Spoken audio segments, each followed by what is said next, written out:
Over in the Middle East, the U.S. and the European Union are wrapping up efforts to impose tighter sanctions on Iran following recent hostilities.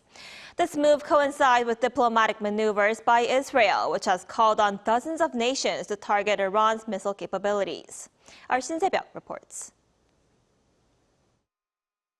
The U.S. Treasury Department has warned of new economic sanctions against Iran.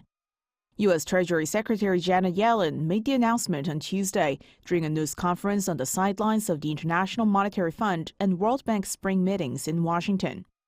Yellen emphasized that she, quote, fully expects additional sanctions against Tehran to be implemented within the coming days. She also noted that the U.S. has been actively working to curb Iran's oil export capabilities and suggested that further action could be taken in this area. Her remarks came as Iran launched its first-ever direct attack against Israel on April 13th, firing some 300 drones and missiles in retaliation for a suspected Israeli airstrike on its embassy compound in Damascus earlier in the month. The European Union is also seeking to expand its sanctions against Iran.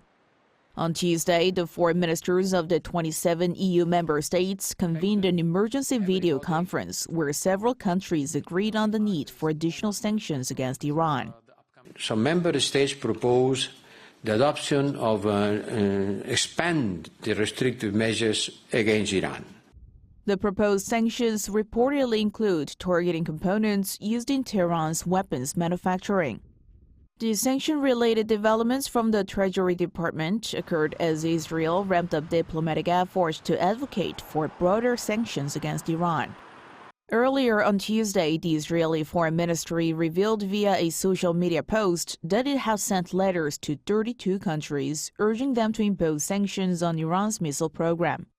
Meanwhile, Washington expressed significant concern over potential military collaboration between North Korea and Iran, particularly in nuclear and ballistic missile development.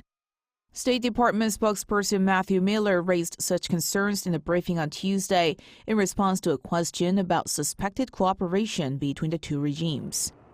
Pentagon Press Secretary Pat Ryder, in a separate briefing, emphasized that the U.S. is aware of the threats from North Korea and Iran. He highlighted that the U.S. is committed to working closely with its Indo-Pacific allies, including South Korea and Japan, to enhance security and stability in the region.